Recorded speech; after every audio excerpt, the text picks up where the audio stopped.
What's up, guys? Ken Yance here with the Be Real. I'm sorry, Real Steel. I got so many podcasts, I forget which one I'm doing, brother. The Real Steel podcast with my buddy Landis Williams. Man, we coming here in episode 3, and just got out of camp, so we're really looking forward to talk about a lot of stuff's been going on here with Steeler Nation. Man, how you been doing, Landis? Man, I've been doing good. What about yourself? Doing great, brother. Great, man. The Lord is good. Everything's flowing. Football season is right around the corner for us, so that's my favorite time of year. I'm sure it is for you as well. Oh yeah, Man. Yeah, there's when it starts cooling off, which that hadn't really kicked in yet. When it starts cooling off, man, that fall gets in the air, man. It is, and you're a big, college and pro fan, just like myself, and so right. we just get eat up with football for the next 4 or 5 months, man. Well, let me say one thing off from football. Go Celtics. yeah, man. That was man, them boys are showing out. Oh yeah. Good season. So yeah, man. What's that kid's name while we're on basketball just a second, but what's that kid's name that's been giving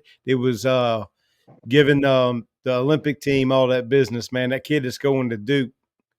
The guy from Sudan. Man, I remember that South kid. Sudan.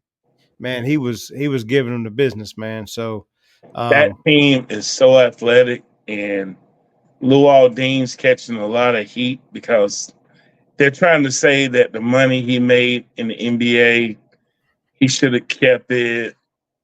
He shouldn't have put it all into his country. But hey, man, that's his roots, and I love what he's doing. That's someone giving back to where they came from. Yeah, man. There's a kid. What's that kid's name, dude? It's a white kid. Is that the same one?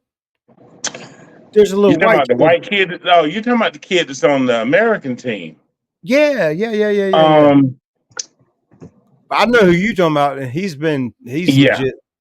Yes. But this other kid is crazy, man. Because with a B, I can't even think of his name. But anyway, there's a lot of talent, man, in the NBA coming from all over the world, like you said. It's and really it all goes back to the dream team, man. Those guys went out there and made it such a big deal. Cooper Flag. That's him, dude. God. Cooper Flag. Have you seen that kid ball? Man, I saw his highlights. Man, he's next level. Not just from athletics, but it's just his understanding of the game, man, is exactly crazy. But anyway, let's get back on the Steelers, man. Like I said, basketball's over with. So, but credit to where it's due, man. Celtics did their thing. They were a very balanced team, and just across the board, just did their thing, man. So, I left NBA probably right around when Kobe left. Man, the game just changed so much it just become almost like you playing horse out there or something. And I think I posted a thing today about I ain't gonna say no names, but somebody caught an elbow, and he I'm surprised they didn't have to call one damn medevac to get him out of there. Well, I'll say the name, the Queen. That's what I call him.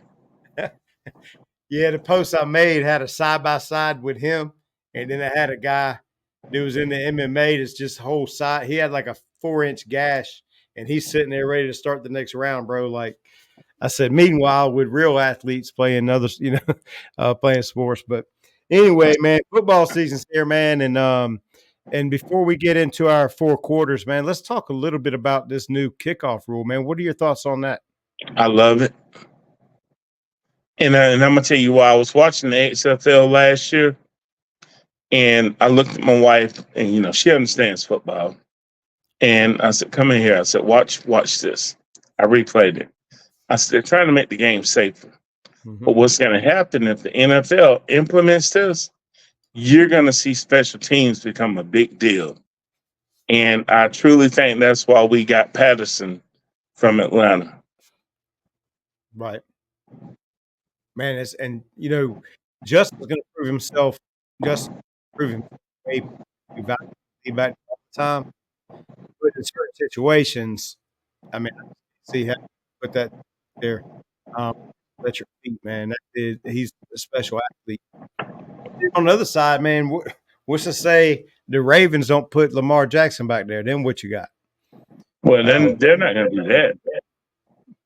That would be I'm just, stupid to do that.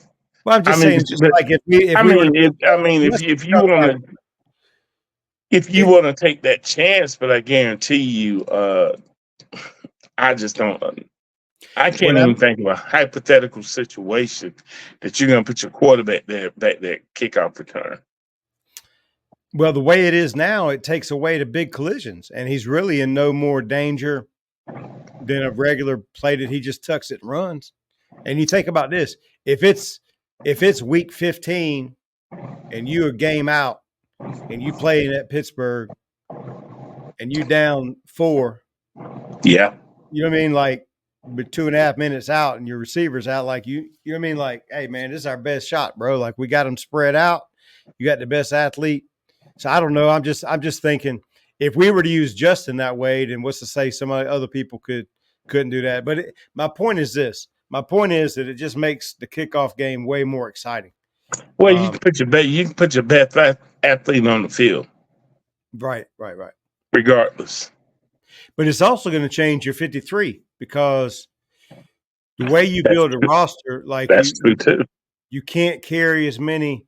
You normally carry about 8 or 9 offensive linemen. You're usually going to carry about eight or nine defensive linemen. Now it's like you got to get more guys that can run and can block. You're going to need a lot Yeah, more so we, fullback linebacker types. I, I think we have Cordell Patterson and Calvin Austin the third.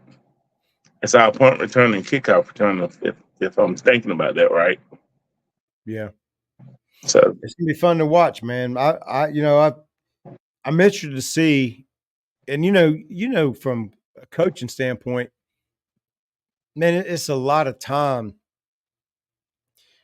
Just special teams alone. Like by the time you work on, obviously your offense and your defense, right, is going to be the majority of it. But then you have, kick return, kickoff team, um, onside kick team, which is a different team, good hands right, team, which is a different team. You got punt team, punt return.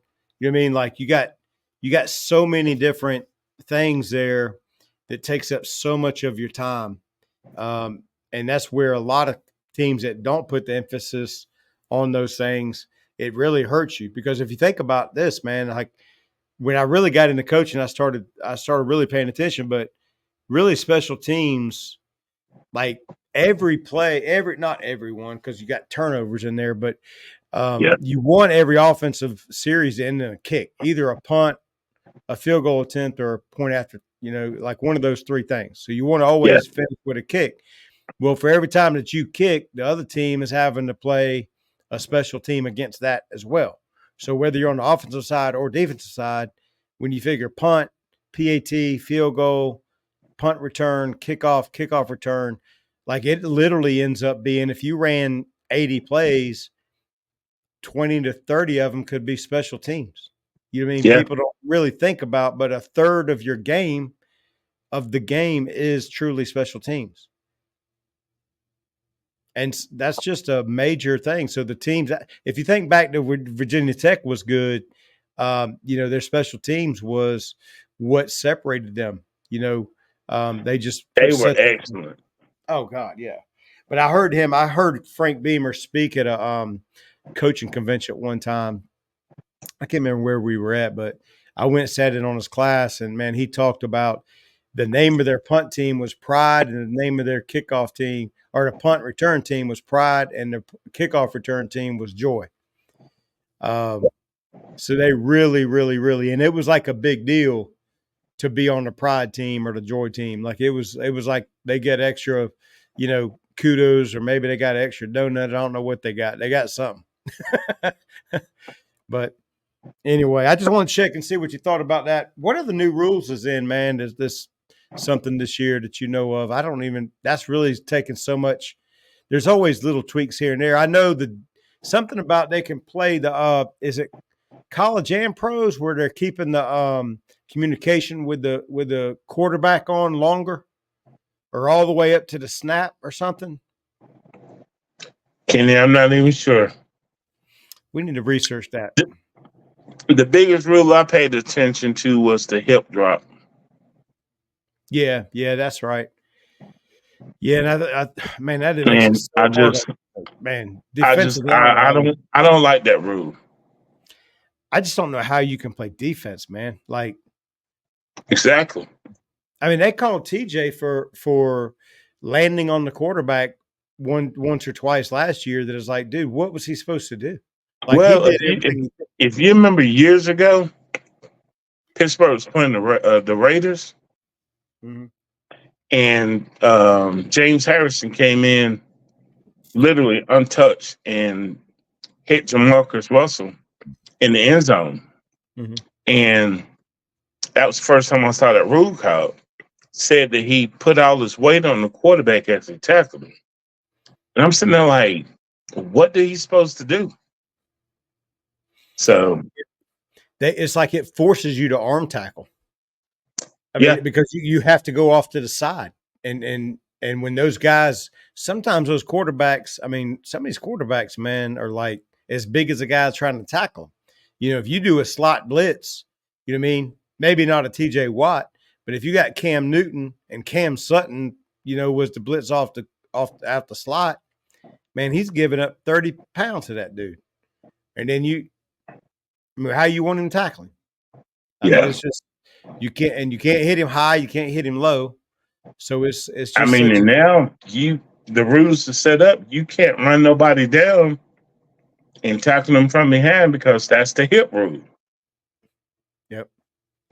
Yeah, man, it's gonna be tough, man. They're really taking away a lot of the defensive player. I saw a defenseless player called so many times last year that it's like, and then fans, everybody acts like it's the worst thing in the world. I was like, dude, y'all was losing y'all's mind cheering like crazy for those hits 5 years ago, and now it's like, oh, he's the worst player in the world because he actually hit somebody. I remember they asked Troy Polamalu in an interview, asked him how he would play by today's rules.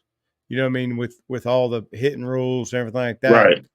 And I just started thinking back to all my favorite players. I'm sure all your favorite players, man, they just played the game different, bro. Like, I mean, you would adjust, but man, like, and it's the same thing in the NBA.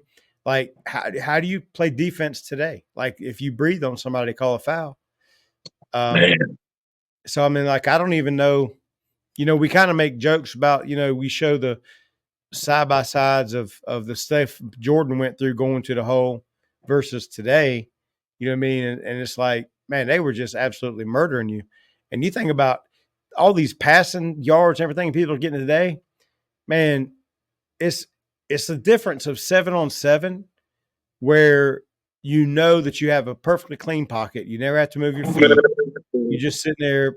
Every pocket is clean. You're just making these perfect throws, and there's no windows really because you don't have defensive linemen with their hands up. You know what I mean? You don't have to have like last minute like shuffling your feet over to the side to create an angle to throw around a defensive tackle. Like you take away all that, well then, and then you throw great. Well, I can tell you this as a fact that never translates into a game. Right. And so the same thing is happening right now because the rules that they've changed to make it the way it is now, there's no way that would fly back in the day because back in the day, all those slants and everything, everybody likes running them blitz control, you know, hey, let's just drag across the field. And man, guys was scared to death go across the middle field back in the day. And they didn't have as good of equipment, no rules. There wasn't no helmet to helmet. You just hit them how you hit them. Can you imagine if Jack Tatum played in today's game? Man, but you know what, too? It's like, it's crazy, man. But like, I know the athletes are bigger, faster, stronger. But They're It's like soft. it didn't seem like guys was getting hurt as much. And you look back at them old helmets they had.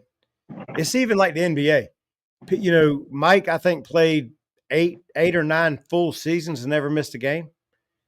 And he's running around in basically Chuck Taylors, bro. Like, I mean, look at go wear a pair of Chucks for a day, and then go wear a pair of these new $200 sneakers they got now. Like, it's just to think that you need days off. Like, come on, man. Like, you don't get fouled. You got the best. You floating. You playing in on clouds, basically floating around. I don't know, I had a man. guy at work tell me, as you said, the players are better and more athletic in the NBA today. And I'm like, you know what? I can give you that. I said, but the difference is these guys don't want to be touched. Mm-hmm. As soon as you blow on them, and you take the gold, the queen, or whatever we want to call them, you just blow on him, and he's slapping his head like knocked the crap out of him. Mm-hmm. So it's everything about sports now is a mindset. The mindset has changed so much from when you were in high school, when I was in high school. There's stuff that when we were coming up, we didn't look at. If you called a foul, they're like a foul, playing a pickup game of basketball. Mm-hmm. But today, they don't even play pickup basketball. You don't ride around and see the basketball courts where they're full and a bunch of kids out there playing. It's either high school or AAU. You might see a few kids shooting in their yard, but the mindset of society has changed in the sports world. Well, and the sad part is sports is big. There's more people playing it, but it's the Right. way they play this just is sad because Right. I would love to see what a LeBron James could do if he had a Michael Jordan mentality. I mean, imagine that. Imagine you put 25 more pounds on Mike. And that's what separates the two. It's that Exactly. mindset. That's it. And That's and, it. and I tell people I don't never mention Kobe because Kobe's a Michael Jordan clone. He's one He B. modeled his game behind Jordan. So, but to me, you know who my goat is. I know who the goat is, but you know who my goat is. Right. Right. I'm a Larry Bird fan all day. Right. I'm choosing Larry Bird. When I'm starting the NBA team, it's gonna be Jordan, Magic, and Bird because they revolutionized the game. Right. The Well, Bird and Magic. you think about what Larry did with less talent. I mean, like not talent, but physical ability. Less physical ability. I mean, go put 10-pound ankle weights on LeBron and you say, okay, go compete against the greatest athletes on the planet. Because Right. that's what Larry Bird athletically was doing. You know what I Yeah. mean? Like you were hamstringing him. It wasn't.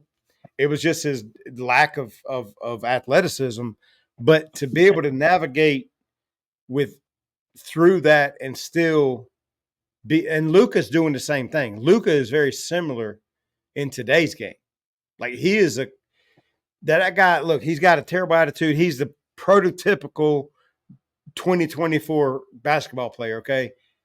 But the things that he does and how he shoots over guys that he has no business being able to do that. But it's like the little bitty things that he does to create space, man, is like just like what Larry used to do.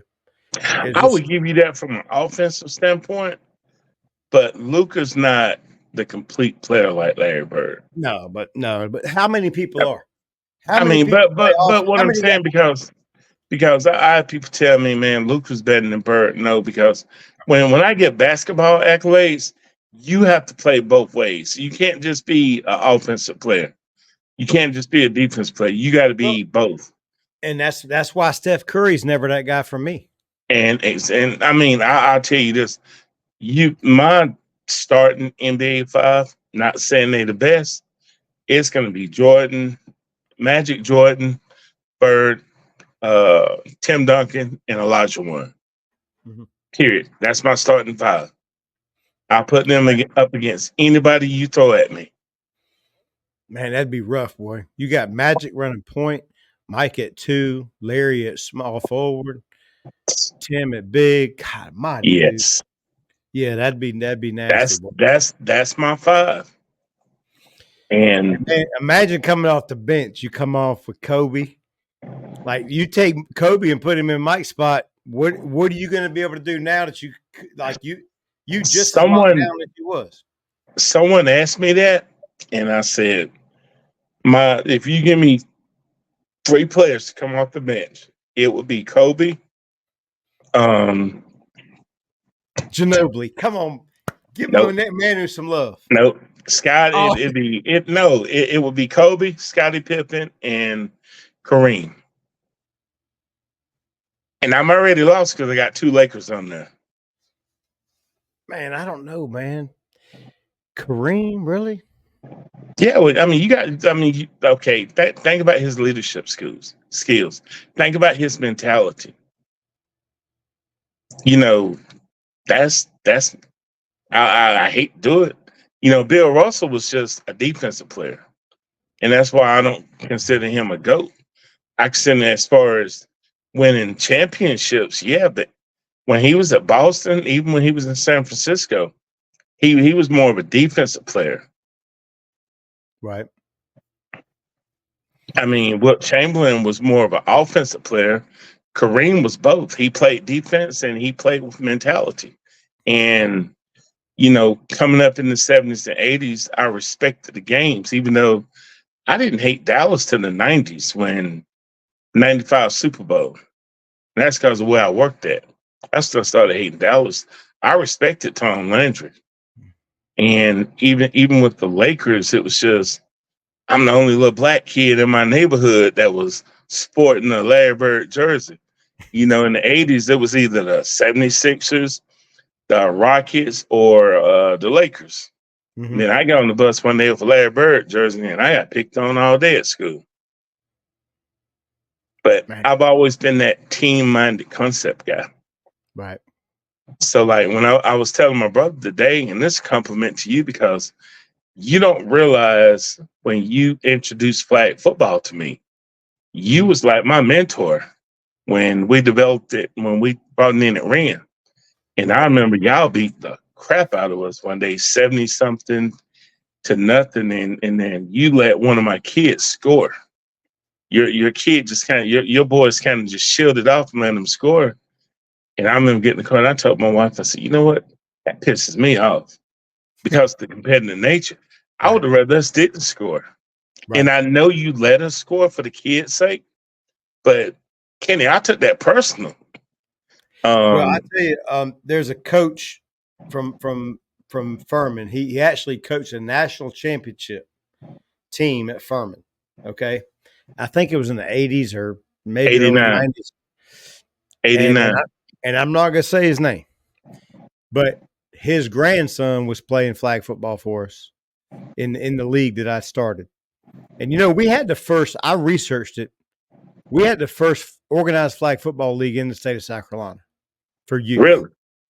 And here's how I know this, because I knew there was nothing in AAU at that point. I think there is now, but there's nothing. I contacted NFLflag.org, talked to a lady there. I said, is there any organized leagues in the state of South Carolina? No.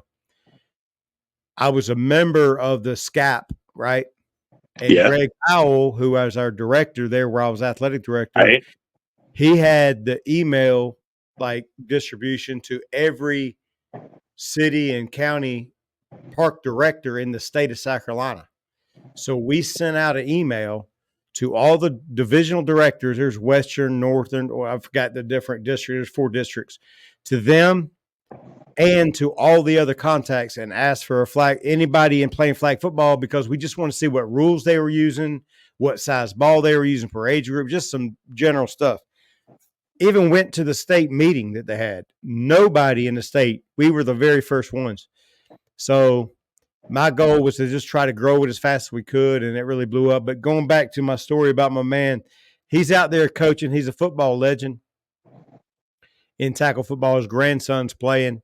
and they were undefeated. We were undefeated. He thought he got a bad call on an interception, and we had the ball probably inside of our 20. And I told, we didn't punt back then. If you think about it, we never punted, right? So the Right. turnover was just a turnover, and you got it where the turnover happened. So I told Cody, my son, to take 4 knees and give him the ball back. If he thought he had a bad call, I'll just take 4 knees and give it back to you. Let's see if you can score anyway. And he got so mad, Landis, that he got thrown out of the game. We had to call the police department because he was yelling from the parking lot. Dude, this is a 65-year-old retired Hall of Fame level football coach. Like, that's how bad flag football got. Well, I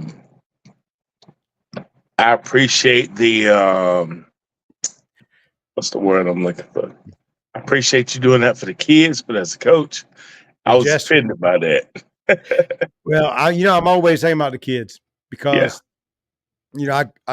I'll tell you the moment that I knew I was going to coach, Landis, and the reason sports is so important to me, because coming up, my home life wasn't much, going on there. It was, pretty rough, and sports was my outlet.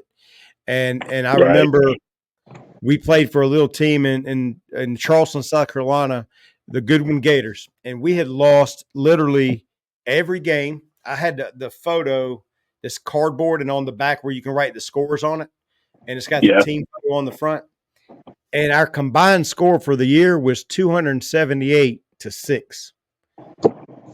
So that one touchdown that we scored, our coach didn't know a thing about football.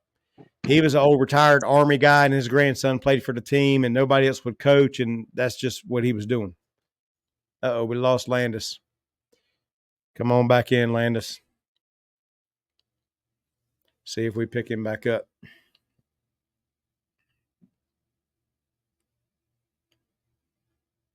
Hopefully he looked like he cut his computer off.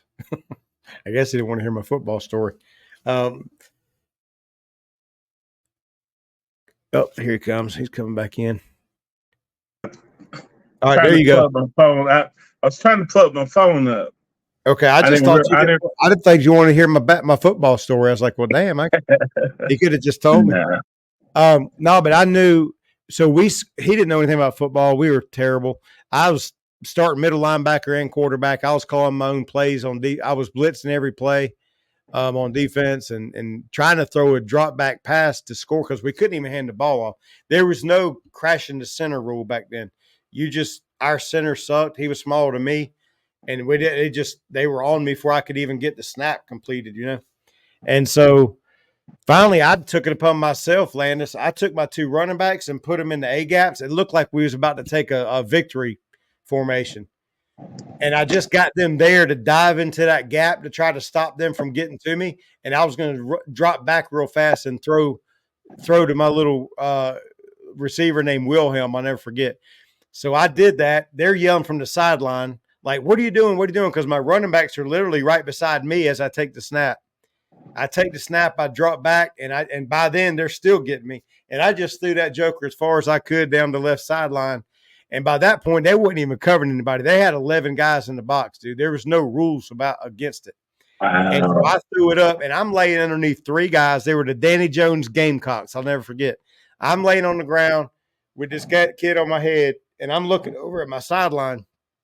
And everybody starts losing their mind, like losing their absolute freaking brains. Everybody starts sprinting. I had parents jumping the fence, running down, and then, dude, this is the second quarter of a game. Like, the game isn't over.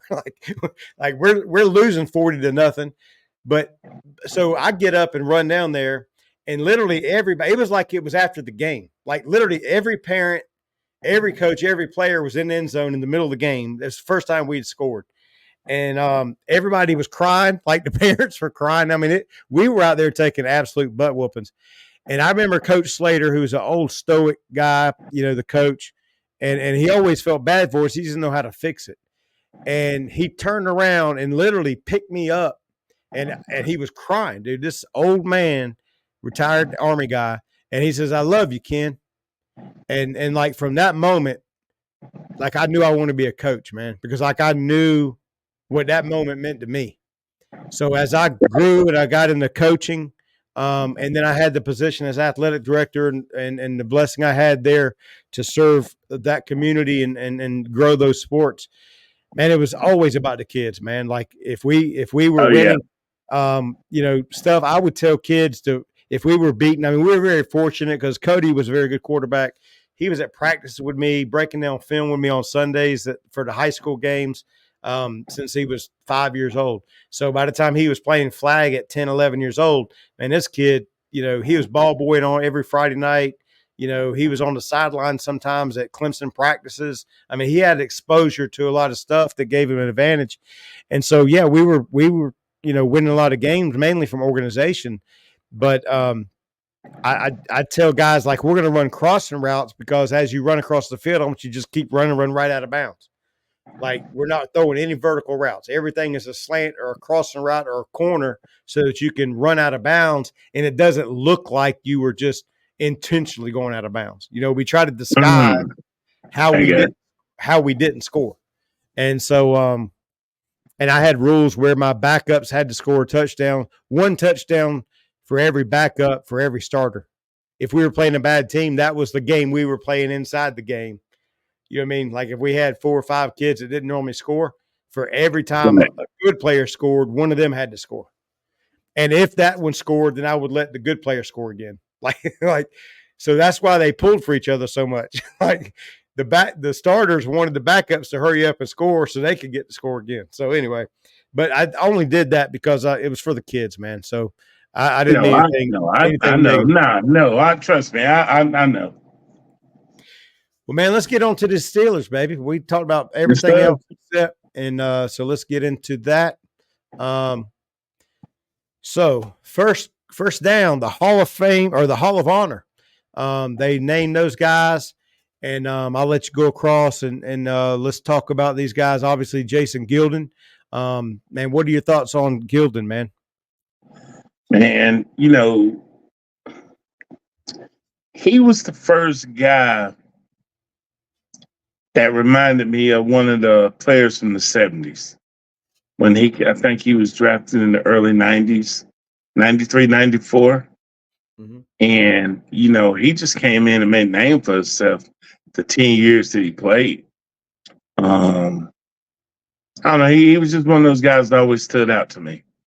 But, look at the guys he had behind him with, what, Kirkland, Green, Brown, and Greg Lloyd Mm-hmm. made their job so much easier. Yeah, So, he but was he was a he was beast. just always, and I think one of his first sacks, his rookie season, was against Dan Marino. I think I heard him say that in the interview one day. Okay. So, Yeah, I'm like, you would never see me wear an offensive player jersey. All my jerseys are defensive players. yeah. Well, I like both sides of the ball. What's crazy is, and I said this to a few people, and actually in my sales training, I talk about this, believe it or not, but it's like in sales, we say that the defense is the objections that you get. So I've always associated sales with sports. And Right. so as an offensive coach, obviously I'm trying to score. Well, in sales, you're trying to score by closing a deal, right? So what's the defense? The defense is the objections they're going to give you. Well, what do you study as an offensive coach? All I did was study defenses. So I Yeah. need to know everything the defense is going to do. And I spend, 8-10 hours every Sunday studying the defense for the next Friday's game in high school. So in sales, it was the same thing. It's like, let's study all the possible objections they're going to give us, and figure out ways, scheme ways. So, and I say that to say this: I pay attention to defense so much, being an offensive guy and a quarterback, an offense coordinator, and all that. Was I always have a great, appreciation for guys that you just can't scheme against. You just can't. I mean, you just can't. They're just better than you, bro. Like I Right. mean, there's just nothing you can do.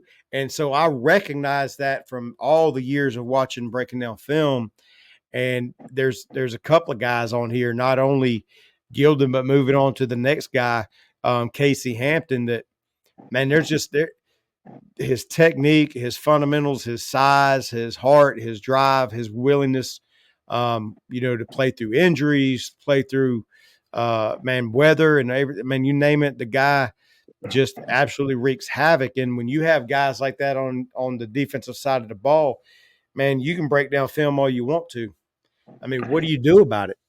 And people don't realize when you play that 3-4, you better have a dog in the middle. Oh yeah. And that's what Pittsburgh has lacked the last few years is, that nose tackle. I think what Casey Hampton played 11, 12 years? Yeah. Yep. I mean, and he probably missed less than 10 games his whole career. Yep. So, I mean, I don't know, man. The one thing I noticed about all these guys is they talk about the organization. Mm-hmm. And, I can relate that. Pittsburgh is my NFL team. The Celtics is my NBA team. The organization. It doesn't change. It doesn't matter who comes in. They're going to do things the same way. They're going to do things the right way. Right. And, both those teams believe in longevity. Mm-hmm. And that's the thing I love about Mike Tomlin. I'm sitting there, I've been following this Brandon Ayuk thing, and he wants to play for Mike Tomlin. Yep. So, and I mean, and it goes back to something you and I talked about the last podcast is that, Tomlin is a player's coach. Mm-hmm. And, everybody wants to win today. They don't want to build a program, they want to build a team. Mm-hmm. And I get that because everything's about money. But man, if I could play in the NFL today, I want to play for Coach T. Right. I will make it known. That's right. Well, I mean, Patrick Queen talked about that. Mika Fitzpatrick, right. Guys that played at other places and then came in. All of them, they're like, man, it was my dream to play for Coach T. And the great thing, the sign to me that tells me that Ayuk's mind is right, is he just turned down a lot of money from the Patriots. Yes. But two things. He knows he's probably not going to win there. So winning is important. And Coach Tomlin isn't there. And so, and here's the thing, man, whether you make $30 million or $20 million, yeah, it's a $10 million difference. But here's the reality. The reality is the guys that make good money, but then go and invest it wisely and do stuff like that, they don't have to make all the money on the career. Exactly. $20 million is life-changing money if you treat it right, right? So if this young man has his mind, and the thing is, he's thinking more long-term. I'm sure he's thinking about investing. You can turn $20 million into $300 million, or you can turn $300 million into about $100,000. Like, I mean, there's different ways you can go, man. So the fact that he's even thinking like that, man, just tells me that he's got his priorities in order. But very, very exciting that we're still in the running for that kid. The next thing is Dick LeBeau, man. Like, dude, obviously Dick has had those guys like those other two fellas on his defenses, man. But the reality is, man, Dick is the orchestrator. And what I love and what tells me what makes coaches special is like all the people that hate on Coach Tomlin. Listen to the players. What do the players say? Exactly. And so how much love does all the players that's played not only under Dick LeBeau, but even on the offensive side that was there with him and interacted with him on the staff that he didn't directly coach them, but how much love do those guys show to Dick LeBeau? That's what I gauge everything by. Yeah. I mean, LeBeau. But I mean, the guy always had a game plan for whatever it might be. You know, when these running quarterbacks would come out, the thing about that 3-4 is it's so versatile. You know what I mean? It's so versatile because you got four linebackers. You always have that. They always seem to have that really versatile free safety that's just able to just roam. I mean, you think about Troy now with Minka. I think Minka has a lot of roaming capabilities when he's back there and we're playing well at all three levels. They give him a lot of freedoms that somebody like Troy had.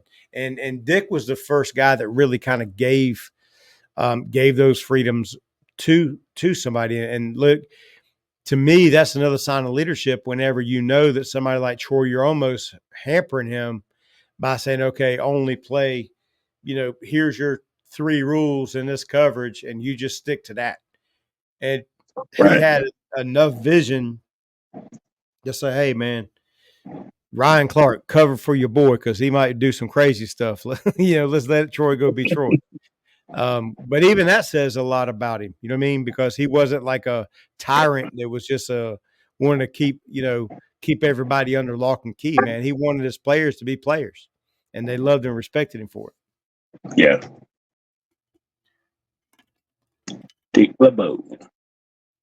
And there's not a lot of guys like that anymore, man. Like I don't think, and I think it's I don't know what gets you fired up on defense anymore. You think about when we played, what gets you fired up is them hits. You know what I mean? Like what gets you fired up these days? Like just a real good form tackle. You know what I mean? Like I mean, Well, I mean, it's hard because you can't hit the way you that we saw people getting hit, and man, that's a good question. because like there's still something. Yes, Steph Curry can shoot lights out, dude. Like he is by far. I don't even think here's a close second. The best shooters ever touched a basketball. Okay, but Okay, he, I'm gonna but stop let you me. right there. He's the greatest long range shooter. I give him that, but I don't think he's the best shooter.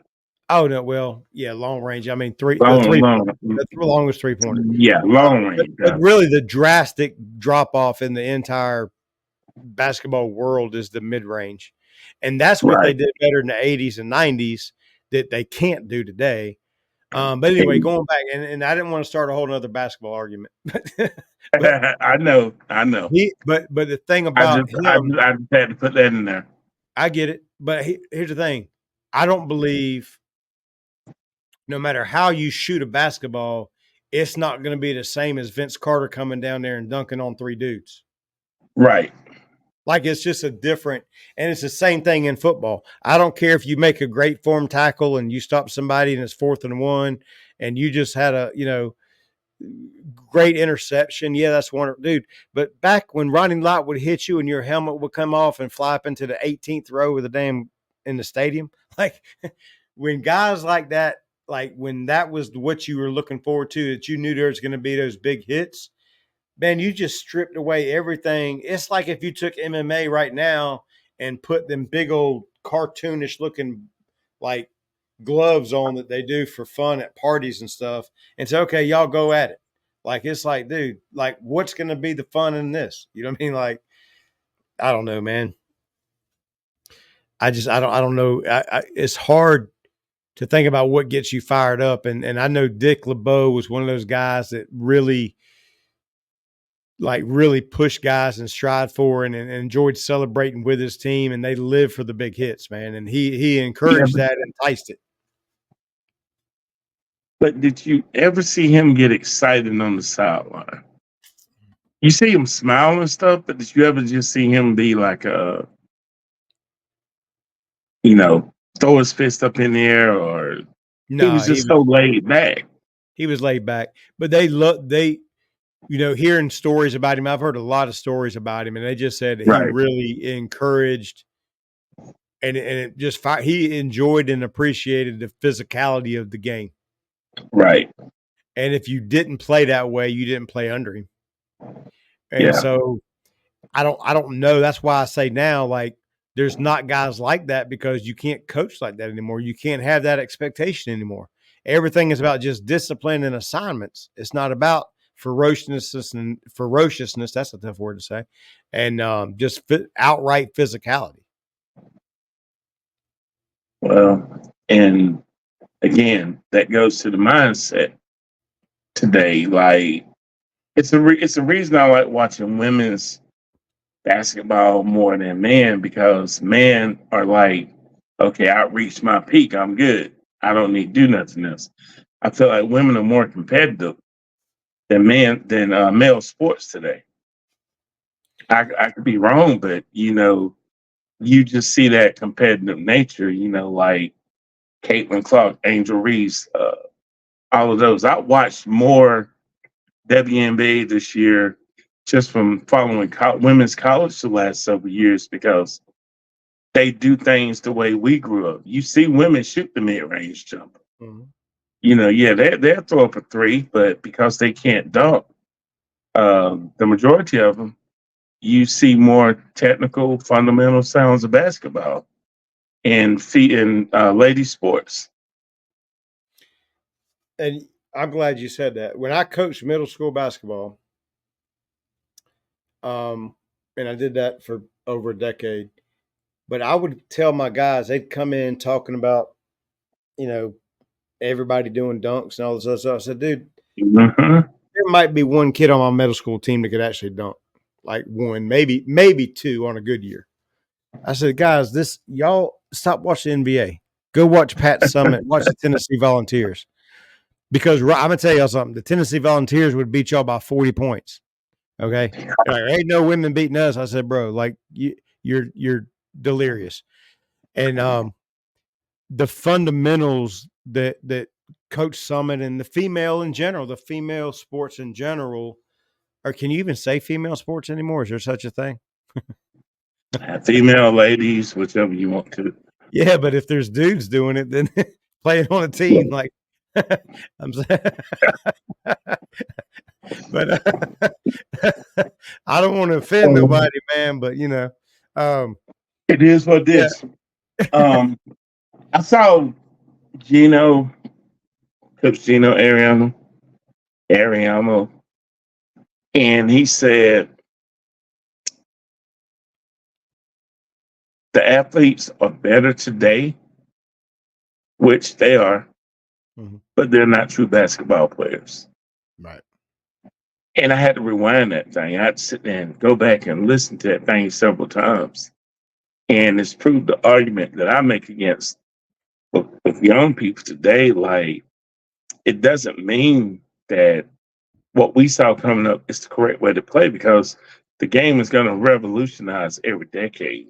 Mm-hmm. But that mindset back then, it was just men to boys. Mm-hmm. So, but anyway. Well, you can't. The men tend to lean on their physical abilities way too much, Yeah, whereas the women rely more on fundamentals, techniques, and then teamwork. They understand there's five people there, and they're always staying busy and they're always active. It is tough to watch NBA sometimes, man. There is just so much. It's like they're playing 21, dude. Like it's one on you're right. nine. And it's like, what are we doing, man? Nobody's moving off the ball. There's no back screens. There's no, and I love basketball, dude. I coached basketball for years. I love the science of basketball. I love the movement. I love the play design. That little podcast that Reddick and LeBron did was extremely fun to watch. I don't know if you check that out, man, but I did. um, man, it is the X's and O's. They get in. Like, imagine you're just sitting there with, I don't know, Peyton Manning and Ray Lewis, and they're just sitting there literally just breaking down film, talking about the plays that they ran. Like literally what your rules are, why would you do this? That's what that podcast was. It was phenomenal. I would definitely recommend, I'll send you the link, but I would definitely recommend going and watching that. Okay. just because it's so just loving basketball the way I do, and I'm sure you do as well. But anyway, Right. going back to Dick, I don't think there's a lot of people that can coach like that anymore. And so I don't think we're going to see a whole lot more of those guys around. Um, but then the last guy is Willie Parker. Man, Willie. Um, I mean, what's your thoughts on Willie? Well, two thoughts. First of all, I remember him saying that he was at North Carolina and what's the coach? Um, Bill Cowher. I'm sorry. Coach Cowher asked him not to send his film out or anything. Say you're coming to the Pittsburgh Steelers. And I looked that story up, and it's a true story. Kind of like John Stallworth and Chuck Noll, let's keep you on the low key. Because, I mean, when you look at Willie Parker's numbers in college, what he probably had 1,500 yards in college. Mm-hmm. And, but, and then, of course, the run and the Super Bowl against the Seahawks. Right. Those are the two things that stand out for me. I think what he played 6-7 years. Yeah. I think for that reason, I was kind of surprised that he got in the Hall of Honor. Yeah, He didn't have a very long career. I really think a lot of it was that, believe it or not, because I think he had 25 100-yard rushing games. Yeah. He did a lot in his short career with Pittsburgh. Right. But I think every Steelers fan our age will remember that 75-yard run against Seattle. Right. And, I remember he said that Jerome Bettis told him it was going to be there, and it was there. So, but I follow him on Twitter and Instagram, and he does a lot for his community. So that's something I love. Well, and I think that goes a long way with the Steeler, the brass, the upper levels, man. Those guys, when they start making decisions on people they want to put into that Hall of Honor, I think it goes beyond the field. I really do. Yeah. I think that because that's who the Steelers are. So I was happy that he got in. I guess I was just kind of maybe a little bit surprised, but the community of Pittsburgh loves the guy. You still see a lot of his jerseys being worn at games. So he really is very deserving of that honor. So let's move on to second down. Second down camp notes, man. So camp, they've been down in Latrobe, and I've been watching a lot of stuff coming out of there. I'll tell you one thing I love about the way we run camps, as opposed to what a lot of other teams do. We do a lot of one-on-ones, a lot of good on good, and we do a lot of full padded practices. And a lot of teams, we're probably the highest percentage of any team that actually gets out there and still. Coach T just does not like doing the ones on the twos a whole lot. When the twos come in on one side, the twos coming on the other side generally. And it's because he believes iron sharpens iron. He truly believes that. And you can put your ones out there against some twos to make your ones feel good, but they're not getting any better. I know from a coaching standpoint, you love to see your good on good, but especially at the high school level, it got slim pickings. When you're at a 3 or 4A school, it's tough to go good on good sometimes. Plus, sometimes your good is on both sides of the ball. So you got some 2 or 3 guys that play both ways. So it really never is truly good on good. But that's one thing I believe that stands out with the Steelers and why they remain so physical, because they have such physical practices. Yeah. And to piggyback off of what you just said, when I saw the news last week and I saw the fight, I was like, man, I was excited about that. Yeah. You know, Justin Fields, however the hit happened, the offensive line jumped into his defense. That that right there tells me a lot about the team. Yeah. And you just hadn't saw a lot of fight in the offense the last several years. So when I saw that and when I got that Twitter notification and I watched it, man, I was at work. I was like, okay, yeah, this what I'm talking about. It seems bad, but the No. competitive nature, because I remember when I coached little league football, a couple of my kids got to fight, and I just sat back and watched for a second. Wasn't gonna let nobody get hurt, but sometimes you just need to see that. Yep. You need to see that competitive nature, regardless of how old you are, and to see that and see the two rookie offensive linemen be the first two to jump into it. Man, it's making me more excited about the season now. Well, you don't. This that actually sent a couple messages to me. Number one, there's a closeness and a camaraderie there where they'll come to fight for each other. So that's one Exactly. thing. That's one thing that you love, and you can't script that, man. Like leadership, No, that has to come from the field. And I was saying this the other day in one of my coaching sessions with the team. Um, it's one of the teams up north. I can't remember who I was coaching, but we were sitting there talking about leadership amongst the sales team. Everything can't come from the sales manager.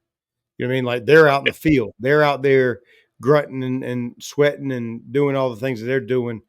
Like there needs to be some leadership amongst the troops. And um, Coach Tomlin can't be, as much as Tomlin's a great leader, there has to be leadership has to come off the field, man. And that's really what right. hurts us more than anything when Minka is out and Cam. When we had Minka and Cam out, like TJ isn't that vocal guy. You know what I mean? Like he's just in his element. And then who's the other good players we had? We had a true rookie out there in Porter Jr. There was probably the next best player after Holcomb and Robinson was out, our linebackers. So like there was just no leadership on the field on the defensive side of the ball. Um, and so it's great to see that guys are taking a punt. Now the second thing that it sent a message to me was that the team loves Justin Fields. Exactly. And we're going to talk And more. We're going to talk more about the yeah, quarterbacks in a little bit, but man, that yeah, is I can tell you this, and I want you to put yourself in this mindset right now, and you just sit on this and you give me your thoughts. But you're Russ Wilson. You see, Justin Fields had back to back, nearly flawless practices from what I heard. Just absolutely doing things that were inhumane on the running game. He kept one and got around the corner, but then dropping dimes like he's balling. So yeah, now, as confident as you are, as Russell Wilson's been to the Super Bowl, accomplished things he did, the reality is this: Father Time's climbing up your back. You know that you came here and you were celebrated for about 25 seconds before they brought Justin Fields in, and things just heated up real quick. And now he didn't say that, hey, going into this, he's my starter. He said he's got the pole position. Pole position yeah. just means you start the race there. That don't mean you So really have much of you an picked advantage. up on that also. Yeah, Yeah, yeah. He didn't say yeah, he's a starter. He didn't say he's the first team. He said he's in the pole position. Well, we ain't started the race yet. So pole position is great on paper, but now you're hurt. You're sitting on the side. You finally get to camp, and you're actually going to start really proving yourself in the real proving grounds. And then Justin's out there not only showing out, but then that little thing happens, and he sees the whole team coming to now in his mind. He's got to think, damn, would they come out there and fight for me like that? Right? yeah. You're right. Because The one thing that I've noticed, and I know as a quarterback guru that you are, that when I see Justin Fields throw the ball down the field on fly patterns on the sideline, is consistently on the outside shoulder. I mean, and then I'm sitting there like, God, man, if which leads me to another quick question. And I'm gonna try and stay on the subject. Let's say we get Brandon Ayuk. How do you think George Pickens to take it? That's another thing. I've been thinking about that too. I was actually talking to someone the other day about this. I was playing golf with, and George Pickens seemed very immature his Yeah. first 2 years with us. I feel like in watching some of his interviews and seeing some of the interviews, especially out of Latrobe once they got to camp, that his teammates feel like he has matured and that he's kind of taken on a little bit different role. Which I think part of it was getting the cancer out, number 18, getting him off the roster. Yes.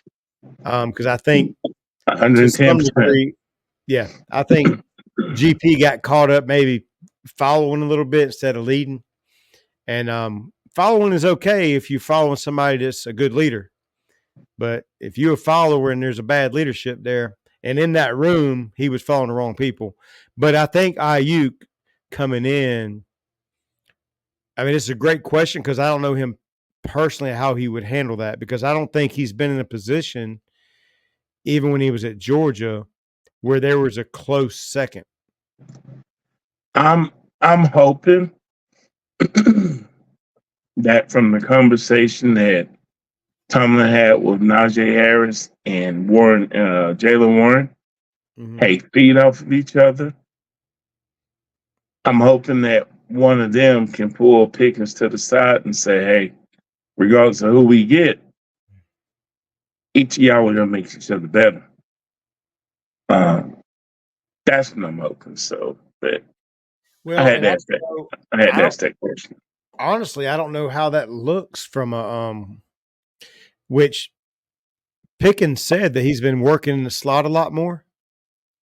He said in an interview I watched a day or so ago that he's been working a lot of the more slot stuff, which I think what Arthur Smith utilizes a lot more stuff out of the slot, whether it be a tight end, whether it be a flex tight end, or you know, a bigger body receiver that he happens to move inside to kind of create some different, mixed matches on the inside.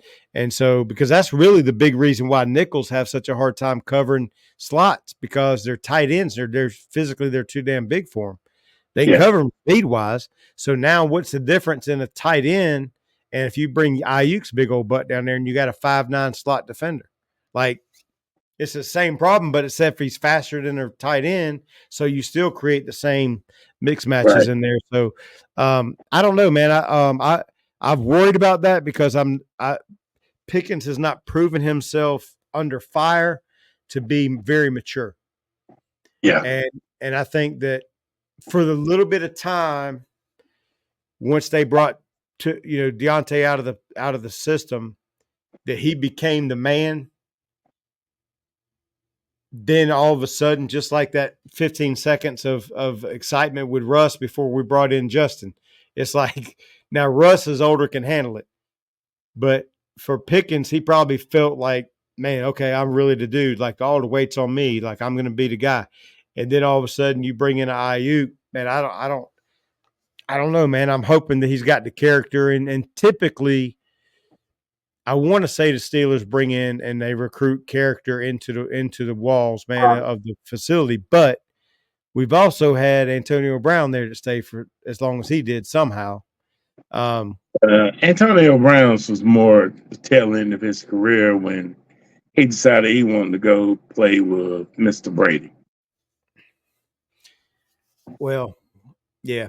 I hearing some people, I've got a few people that are really close in the organization, and it sounds like he just had a lot of respect for Coach Tomlin, and the leadership that was there is the only thing that really kept him in check.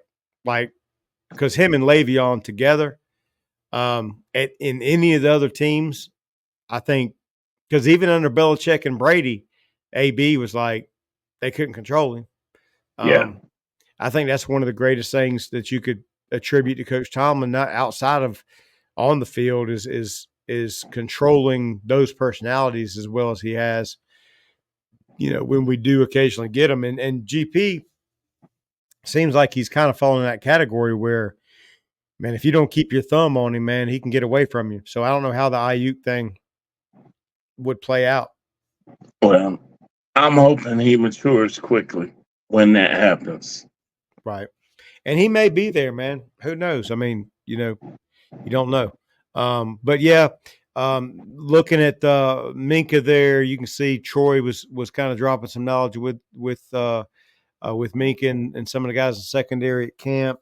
Right. Freiermuth, man, Freiermuth, we were speaking before we came on, man, of how excited both of us are for Freiermuth, man, coming up.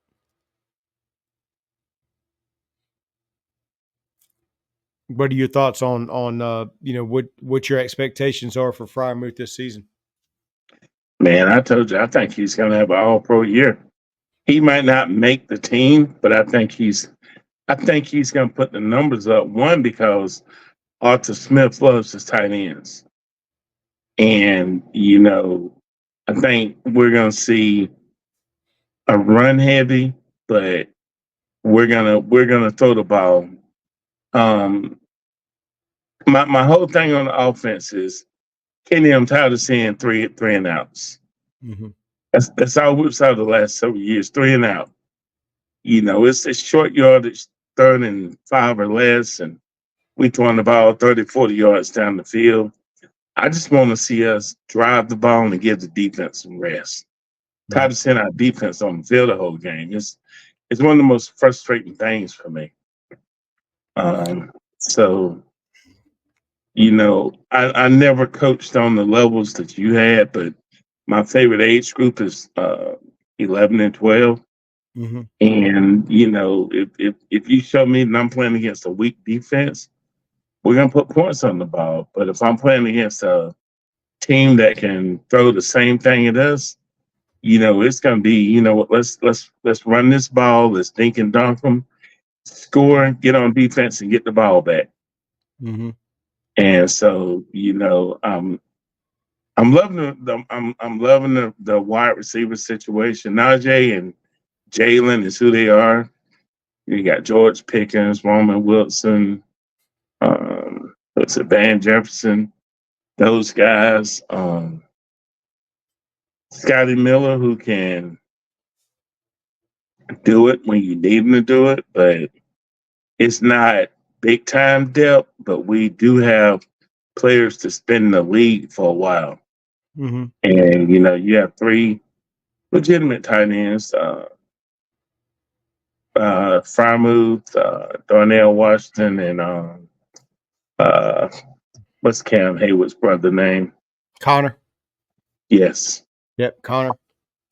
Yes. So I'm so excited for this season. It's crazy, and I'm feeling a lot better.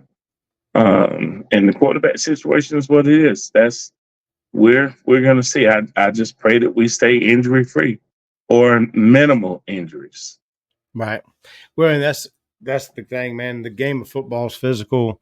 Guys can get hurt. It is what it is. It's just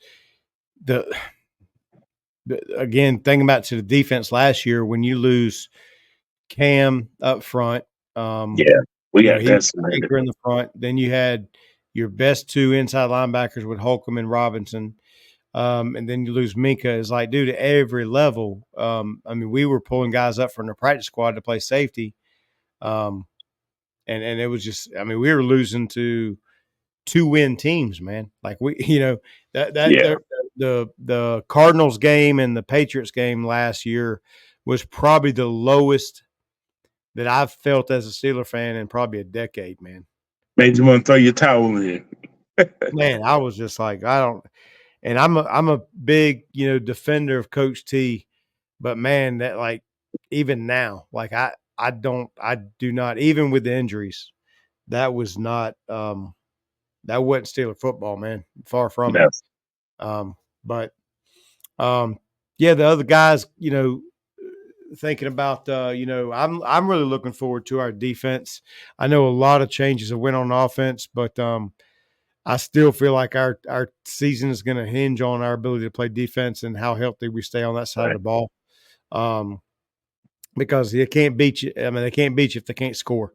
And so, as much as I love, I'd love to put up, 28, 32 points a game. I, I mean, when have we seen that in recent years? And look, when it comes to the NFL, I don't care if it's 10-9. I want a W. Right. And then we'll worry about what went wrong the next week. Right. So it all comes back to defense, man. Defense wins championships, and really and maybe not at the college level, maybe not at the high school level, maybe not at every other level, but at the NFL level, bro, you better play some damn defense. Like, that's just reality. So having Patrick Queen added in there, man, I think is just absolutely massive. And going back, even talking about we're going to talk in this next segment about the rookies, but we've added some pieces on the defense that I'm super, super stoked about. And Sarah, you can see Joey Porter Jr. there, man, and the way they acclimated him into the season last year, slowly kind of baby feeding him and kind of bringing him up from a crawl to a walk to a jog to a run. You know what I mean? And he had the big interception against the Ravens that sealed the game for us. And the first game with him. I'm just super stoked about what's going to happen on the defensive side of the ball. If everybody stays healthy, we got Robinson back, we got Holcomb back, and then, like I said, we got some rookies we're going to talk about here shortly. But I'm super stoked. And then the development of the defensive lineman we had last year, this a year later, coming in and being able to contribute there. So I'm stoked, man. Yeah. So now third down, rookie class. Man, I can tell you this is our first 4 picks, but the one guy that's making the biggest names right now, bro, is little Benny Bishop, man. And where'd you say he played? West Virginia. West Virginia. Yep, right around the corner from old Pittsburgh. Right there in the same neighborhood, man. Was he a free agent? Undrafted, yep. Undrafted free agent. Yep. Wow. And so, but he's been showing out, man. I've been trying to pay attention from different sources, and man, his name just keeps popping up, man. He is just applying himself, whether it's special team opportunities or, I think they've got him playing a lot in that slot where Cam Sutton is now, would be whenever he gets done with his suspension. Yeah, the nickelback. Right. So yeah, he's showing out, man. But out of those rookies there, man, give me some thoughts on some of those guys, what you expect from them.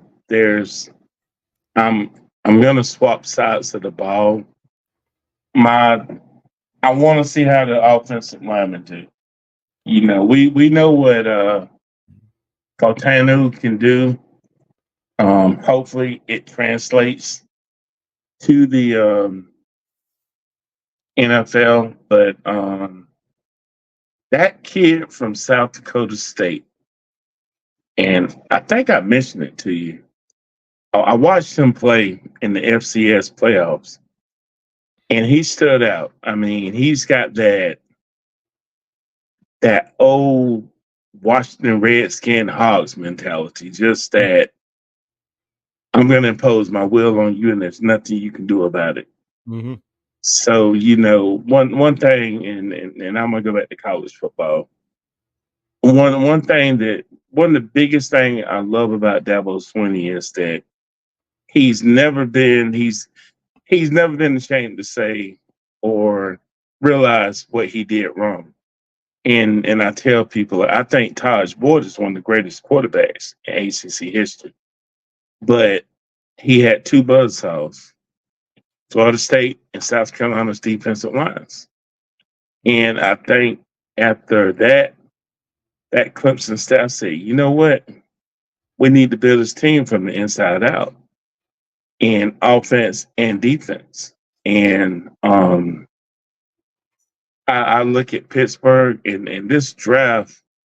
I'm not saying it would be as good as the 74 draft, but they filled their needs through this draft. It was one of the best drafts as a Stiller since I've been living that I personally seen as far as watching the draft because man, we took 3 linemen in the first 5 picks, which is crazy. But they fulfilled their needs. And they're dogs, man. They didn't just get Exactly. Man, dogs. and I'm telling you, I didn't even talk about Zach Frazier from West Virginia. I mean, we got 2 kids from West Virginia, and I really you watched a lot more than me because until you said the young man name, the defensive back, I really didn't know much about him. So shame on me. But I just read up on him. But man, Zach Frazier is just like you said, not DOGS dogs, DAWGS dogs. Just and man, but I'm telling you, Mason McCormick, I'm big on that guy. I mean, I'm really big on him. And you always want those kids that came from those small schools. Well, I mean, James Harrison was at Kent State. I mean, you think about. And he got cut 4 or 5 times. Yeah. That reminds me of old Cowboy. I don't know if you remember this. I'm sure you will remember his name. And we talked before. I was a big Cowboy fan earlier in my years, but you got smart. Bill Bates. Oh yeah, but Tennessee like 5 or 6 years in a row, and he kept coming back and making the team. I mean, but he kept getting cut like over and over and over. But looking at these 4 on the screen, I agree with McCormick and Benny is gonna. I think Benny's gonna definitely make the team. I just can't see how he's not. I'm hearing his name too many times. He actually got an interception today in a good on good. It was 11 on 11, and he actually got in there as a sub and nickel. Benny, so right now they got him at 1. They have him at the starter at the nickelback position. Yeah, and I thought so. I thought he would end up there, but yeah, he got a pick 6 on a picked off a running back screen. But out of these 4 guys, I mean, these are the big, the big payday guys. The first 4.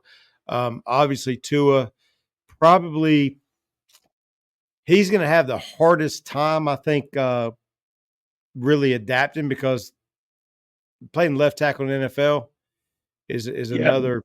It's almost right behind playing quarterback in the NFL. And so but he's going to have a better shot because Dan Moore Jr. has to step his game up this year. Well, the only thing that's hurting him, and it sounds like is, I don't know, the speed of the game was hurting him early on, and maybe he's adjusting now, but it sounds like he was having – so he knew what he was supposed to do. He started kind of figuring out what he was supposed to do. But when they start like throwing different looks at him and doing all the different things like that, he was delayed. It wasn't like smooth. And left tackle, man, they're going to expose. They're going to expose you if you don't get that right. So he's just in a tough spot. There's a reason those guys make as much money as they do at left tackle. Because it's tough. And you're protecting the franchise, so he's probably going to have the hardest, learning curve or whatever. He's extremely talented. I think he's up for it, but he's got the toughest one. I think Frazier's going to get on the field and get more playing time probably quicker. I just believe, down there at center, he's just a horse down there, man, and he's just a bulldog, and there's less assignments. You know what I mean? You're not dealing with speed as much. Everything is power and just a little bit. You say less technique, but it's a lot harder to have the technique in space against really the best the best athletes on the football field is usually your defensive end. Like if you just looked at them walking in the room, size and speed and the combination, like a Julius Peppers, like a what's the kid at Cleveland right now, that crazy freak, um, number 95. What's his name? Miles Garrett. Yeah, Miles Garrett, dude. Like, Miles Garrett. dude, what are you gonna do with guys like that? You think back into Bruce Smith. I mean, if the whole NFL team walked in, yeah, you got some big guys on the line, but they're usually kind of big and sloppy. But man, you get the defensive ends, man, like that's the combination of power and speed that like epitomizes the NFL. And that's a tough task, man. That's who Tua Fatano's got to figure out, that. And whereas down inside, yeah, you got a guy like Cam Hayward, but Cam Hayward's a rhino. You just got to figure out with technique, how to hold them up. You ain't got to move guys as much as you got to engage them and control them a little bit left to right. But yeah, he's gonna have a chance. But I'm telling you, the steal of the draft, man. And Benny may come in and show out, but you're gonna pay him an undrafted amount of money. Here's the thing. Peyton Wilson, bro.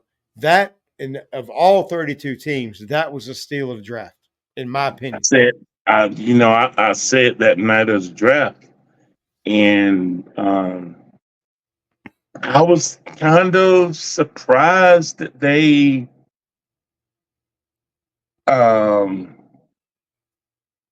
took him as high as they did because of the injuries. But one thing I've learned about a Pittsburgh fan over the years is, and I think I told you this, TJ Watt, when they drafted him, I'm like, man, who the heck is that? Never heard of him. And then I saw him play. And I said, you know what, Landis, don't never question this organization again. Right. Because they are one of them probably top 3 at evaluating players, period, when it comes to the draft. Which leads me to ask you a quick question. Which player that you saw grow last year are you excited to see this season? Because I have one. That were rookies last year? Yeah, let's say that. Or is there someone over the last 2 or 3 years that you're excited to see this year? Man, I honestly, the Georgia tight end is big. I mean, I think he's going to grow. Darnell Washington. Yeah, Darnell. But I'm gonna be honest with you, like for me is Joey Porter. Because I know what a lockdown corner does for the rest of the defense. Like a guy like, I know how, the same thing that we were talking about Casey Hampton and Cam Hayward and what they do for a defense to free up a lot of people to run around and do things. Man, it frees up a safety, somebody like Minka Fitzpatrick, you don't have to worry about half the field, man. I'm looking forward to him. So what about yourself? Nick Herbig. Oh, yeah. From Wisconsin. Yep. Man, that dude, I mean, he didn't have the numbers, but just watching his body language and stuff, I think he filled in for Highsmith. Yeah, he played some over there. Yep. Yeah, man, he just was he wearing 41? Was he wearing 41? Something I can't remember. 51. 51. Okay. Yeah. And again, another player from Wisconsin. I told some guys at work, I said, man, having the injuries we had last year, as true Steelers fans that watch all the games and don't just watch the score, man, that kid caught my attention. He caught my attention kind of like the Benny Bishop kid has caught yours. Yeah. And now I'm going to start paying him more attention. Yeah. So, Well, and then and looking at these four here, man, Peyton Wilson, me and you both have spoke about, we spoke about when he was in college, how much he stood out. Like every time I saw NC State, now he had a lot of injuries, so he missed games, over his career. So it's like you'd see him, then you'd forget about him a little bit because, like, where'd that guy go? But my God, dude, if he stays healthy, and the problem that we're going to have is he does not have. He only has fifth gear. Like there's no first, second, third gear. Like this, if he is on the field with a helmet on, he is running into a damn brick wall. And I don't know how you keep a guy healthy, doing that at this level. I mean, just, but if he can stay healthy, my God, dude, he is just to watch him play. It's like everybody else is playing in slow motion. Now, I'm not saying it's going to look like that, at this level, but he just won the Butkus Award and the Bednarik Award, like best defensive player and best linebacker in college. Dude, that's freaking nuts, man. Like that's nuts. And he doesn't have. I don't think he has any ligaments in his knees. I don't know what he's missing. He's got robo knees or something. But man, he's gonna be fun to watch, man. But yeah. So that's our rookies. Now fourth quarter. We kind of touched on this a little bit, man. But man, it's. I know we talked about this in the first episode that we did together, but man, this is a big deal, man. Like, and here's the thing: I think you win with either guy. I think we can win with either guy. That's not. I don't think that's the thing. I think what it is, and I've changed a little bit from when we spoke last time. I felt like, and Coach Tomlin has pointed this out, like Justin in this amount of time that he's been here, and again, it goes back to coaching, man. People don't understand how important coaching is. But Justin has cleaned up a lot of his pocket problems, issues that he had, having happy feet, and he don't trust anything, and he was just, it's just poor coaching, and a poor team around him that caused him to have to like go in code red all the time, and let's just get out here and use feet. But if he trusts the system, and Arthur Smith, one thing about Arthur is he took what's that kid's name at Tennessee? That was begins with a T. Their quarterback up there, Tannehill. At Tennessee. When Arthur Smith was Steve Tannehill. Tannehill, yep, Tannehill. Man, he made that guy look like a Pro Bowl, and because of the way he calls plays, the flow, the lean on the running game, the play action, lull you to sleep and then beat you with the big guys, with the big targets, on the outside. He's a tremendous play caller, and his design and the packages that he used with multiple tight end sets and the different things that he does, man, I think is very quarterback friendly. And I think Justin can get comfortable back there. And the last thing you want if you're a defense is seeing somebody with that much athleticism that's comfortable in the pocket. Because then he doesn't feel rushed. And the times that he does turn it on and go, he'll lull you to sleep.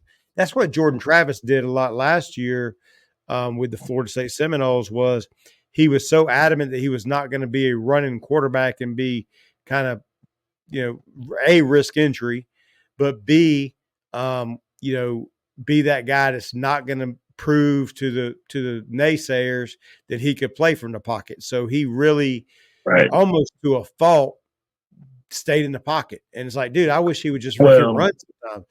But when he did, it's like he had lulled you to sleep because you forgot, because he stayed in the pocket so long, and then he busts out on you, and you just, And one thing I noticed about Justin when he was at Ohio State, I'm scrapping the Chicago years, period. We talked about that.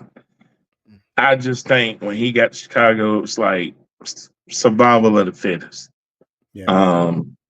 And I know there's a big difference between high school and college, but when he was at Ohio State, the one thing that I loved that he did was he kept his eyes down the field. Mm-hmm. And I can't remember who they were playing, but he rolled out. Well, it was actually against my Clips and Tigers, and he rolled out to the right, and the linebacker was with the running back, and he came off of him. And Justin, I guess, said, I don't have to beat you. I'm just going to throw the ball away. You vacated. Mm-hmm. And with the personnel that we have, the skill set that we have, and he's keeping his eyes down the field, I think it's hard to coach that. Man, you in trouble. You see what you know what I'm saying? Oh yeah, for sure. I mean, I'm sitting here like I'm like, man. We face that when we play Lamar Jackson every time. Like it's the same thing. Like, what do? Do you stay on your guys or come off and the difference is Lamar wants to use his feet.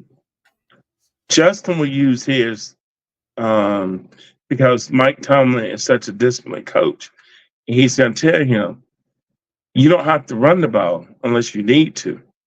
Right. Keep your eyes down the field and throw it. And that's what I've always thought about him is that I think, like my brother-in-law, he's a Chicago fan. He cannot stand the fact that they let Justin Fields go. Mm-hmm. And he was like, why didn't they get Justin Fields this help that they're getting Caleb Williams? Right. And I'm skeptical about Caleb Williams. I just think he shined against lesser competition when he was in college.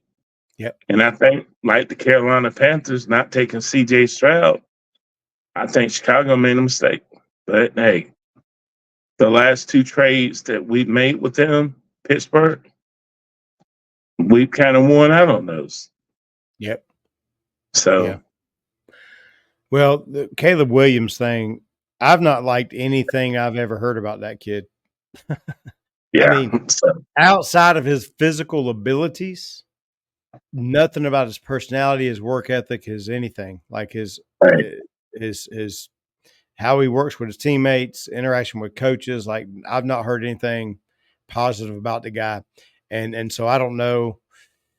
I don't know why Chicago's going on, but I mean I don't know. Who knows, man? There's people that make the dumbest decisions on the planet, and they're in the position to do it. So I don't know what happens from there. But Chicago Bears are every now and then they'll have a decent team, but they are not a good organization. We were talking about before about a program, the Celtics being that, the Steelers being that. Nobody ever accused the Chicago Bears of being a well-run, like finely tuned organization. I mean, they're just not. They had a hell of a team back in the mid '80s. Really, one of my probably three favorite players of all time is Walter Payton. So I was really glad that they got a ring, but they're just bad decision after bad decision. They're just maybe right there with the New York Jets, I think. In some since you say that, I'm still pissed at Mike Ditka. And I grew up in Clemson. I absolutely love the fridge, but not to give Walter Payton the ball in that situation, it just put a bad taste in my mouth. I have a problem with coaches putting defensive players in to score when you got offensive linemen that is blocked their butts off. Mm-hmm. And put one of those guys in there to get that touchdown. Yeah. That's something, and my favorite college coach. I felt that way forever because I've got some pretty cool Walter Payton memorabilia. I love the guy. I just he was art. He wasn't a running back. He was an artist with his feet, dude. That guy was. Man, I was about to say that. It's the difference of the guys that go and jump and dunk from the free throw line. Yes, you can technically do it. Can you do it with your legs bent and kind of spread out and your tongue hanging out and your arm caught? Like Michael Jordan did it as an artist. He was an artist. You know, he floated to that damn basket. There's a difference. Yes, Walter Payton could make you miss, or he could run over you. But when you watch that man from the waist down, the only other person that was like that, and he wasn't nearly as artistic, was Barry Sanders. Barry Sanders to me is the greatest ever. And if you just cut off and you could not see Barry's upper body or anything else that was around him, and you just looked at what that man did from the waist down and watched him on a run, a human body should not be able to do the things that Barry Sanders did with the momentum, the speed, and the power. Like it was nuts. But as much as I love Walter Payton, I heard Ditka talk about this years ago, and it might have only been maybe 10 years ago that I heard him talk about it. And he says he regrets it. But in the moment, that happened in a point of the game where they felt like they were going to have more opportunities. And I and got they you.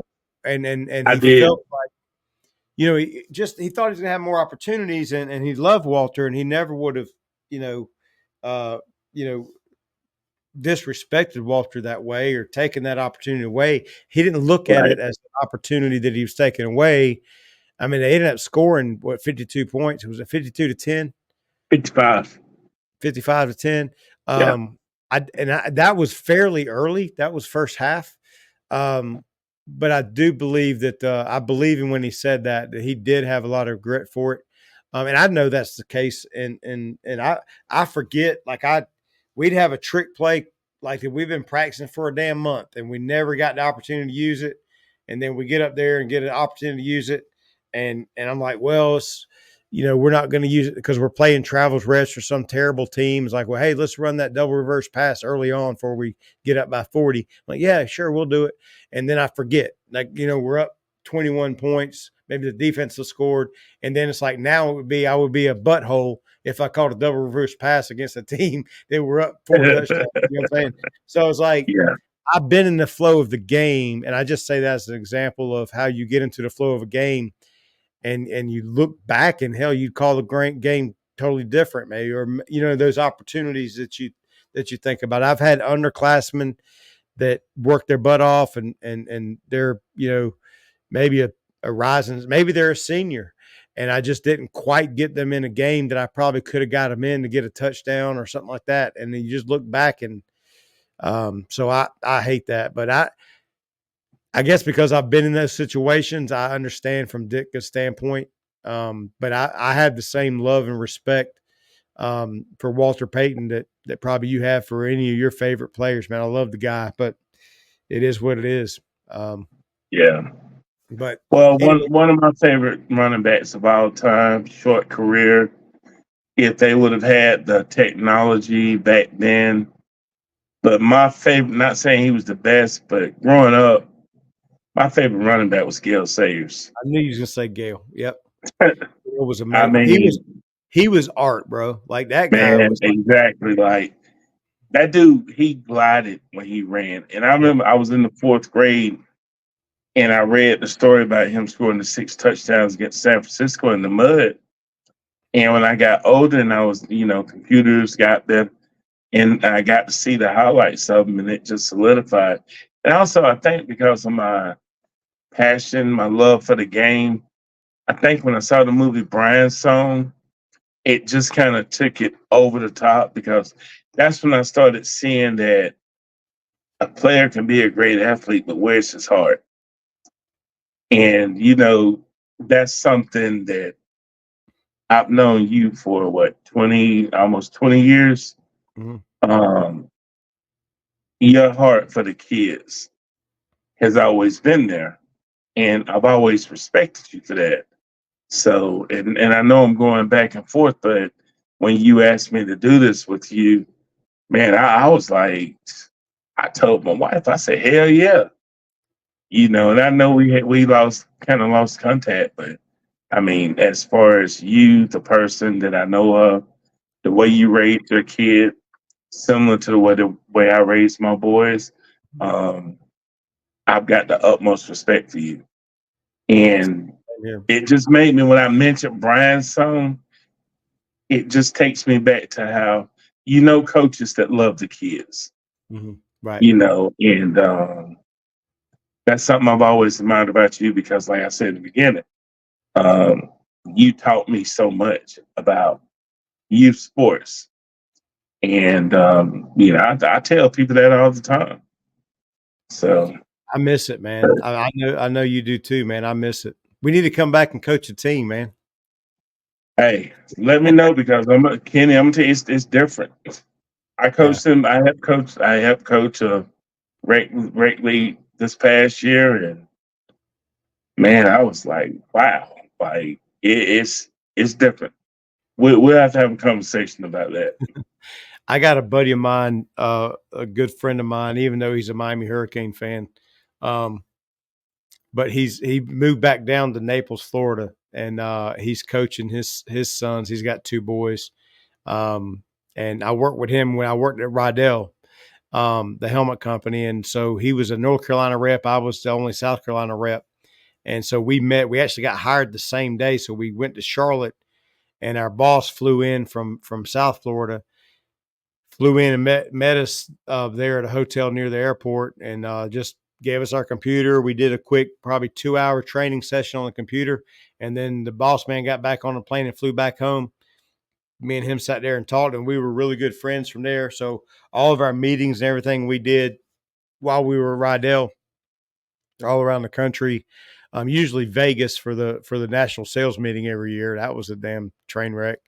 Um, but just super dude, man. And so that was back when he wasn't married, didn't have any kids.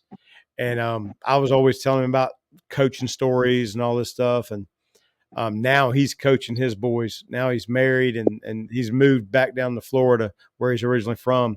And he says, Ken, man, it's like a different world, bro. Like, and Florida isn't like here, bro. Like Naples, Florida, and football down there, even at 8, 10 years old. I mean, it's nothing like what you would see at Wren Youth Association or anywhere in our state. Like it's a different level of commitment to football. But yeah, but the parents are what's getting softer, man. Kids will do whatever. Exactly. It's not the Exactly. kids. And that's what he said, man. It's not the kids, man. It's the parents. But there was I don't know if it was Snoop Dogg's league. It might have been Snoop Dogg's league. No, it wasn't. No, it wasn't. It was another city league or something down in South Florida. They were having so many problems with parents fighting and trying to fight coaches, trying to fight each other, like coming on the field after the referees. It was a mess. So they basically built a privacy fence around the facility, and they literally had to drop their kids off and could not come in and watch their kids play. Wow. And the program blew up. Like it became one of the best stories of youth sports. Like it was like 4X, like how many people participated. Their return rate of the players was way up there. It was crazy, man. But that's just unfortunately where we're at, man. Society's changed a lot in a lot of different ways. And what's unfortunate is during the middle of all this great football season, we got to go through a damn election in one way or another. It better not mess up the football season, bro. Listen, we can have a civil Man. war. Y'all can do a civil war all you want to.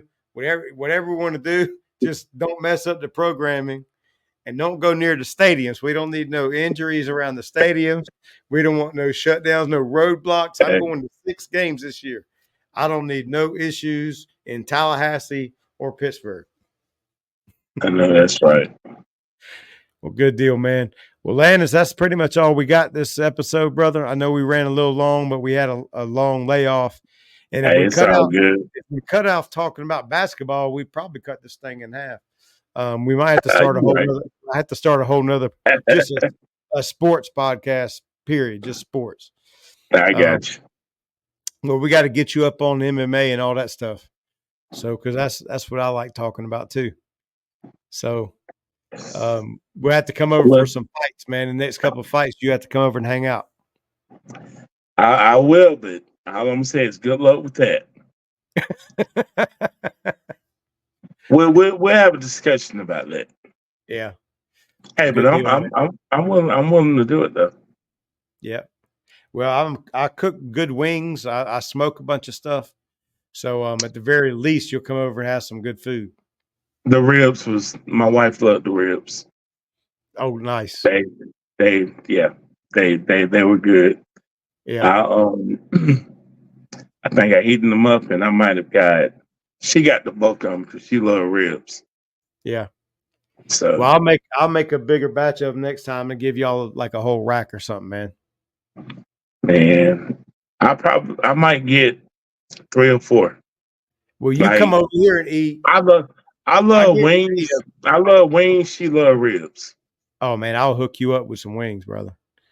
And put them on Like that pit man, boss, man. I got it. I got it dialed in, brother. I got it dialed in. You won't buy better wings, bro. I promise you that.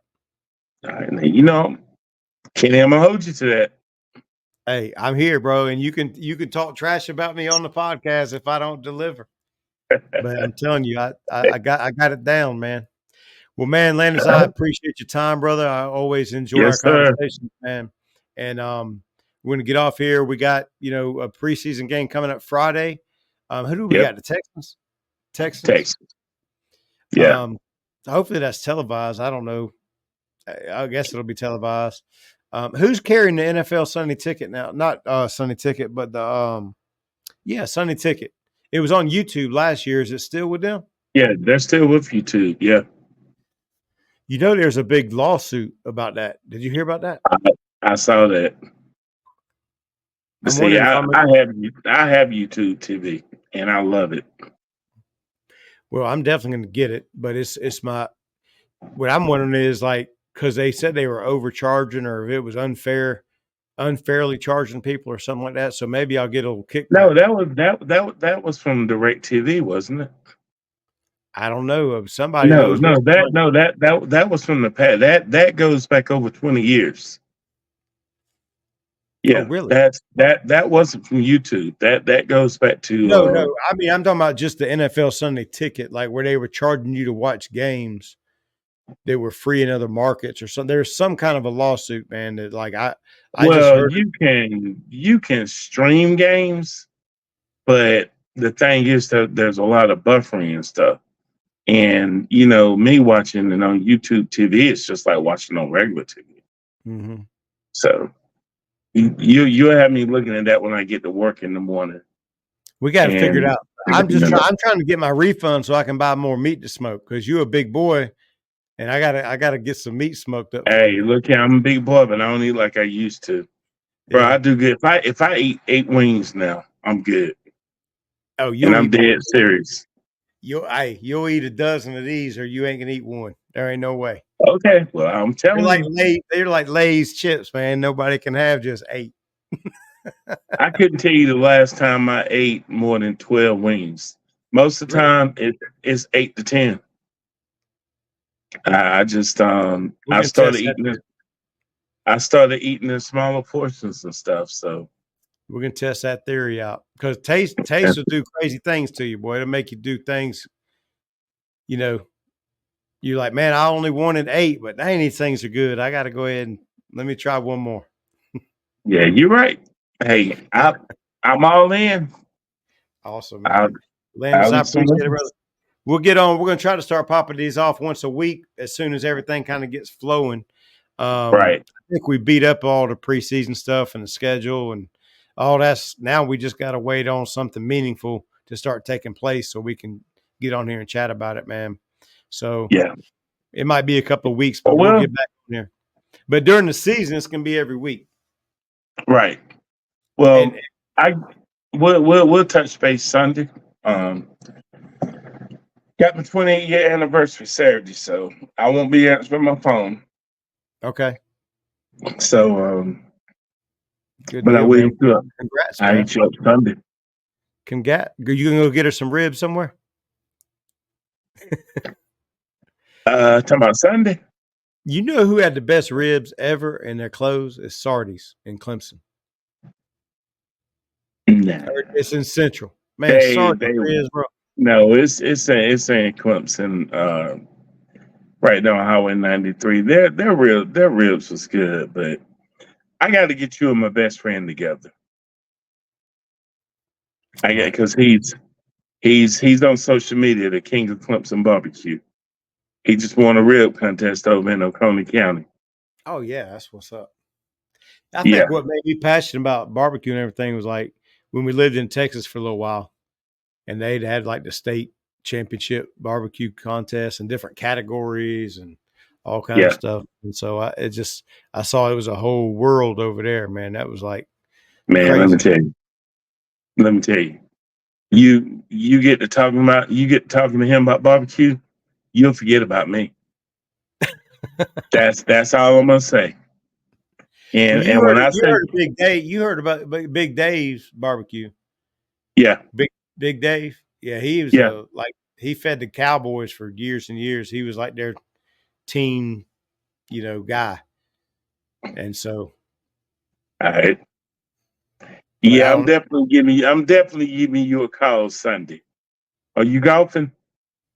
Man, I'm gonna golf every day I'm available until season starts, and then I'm gonna be stuck watching some football more. But until football season, I'm probably Well, gonna I'll be tell you, golf.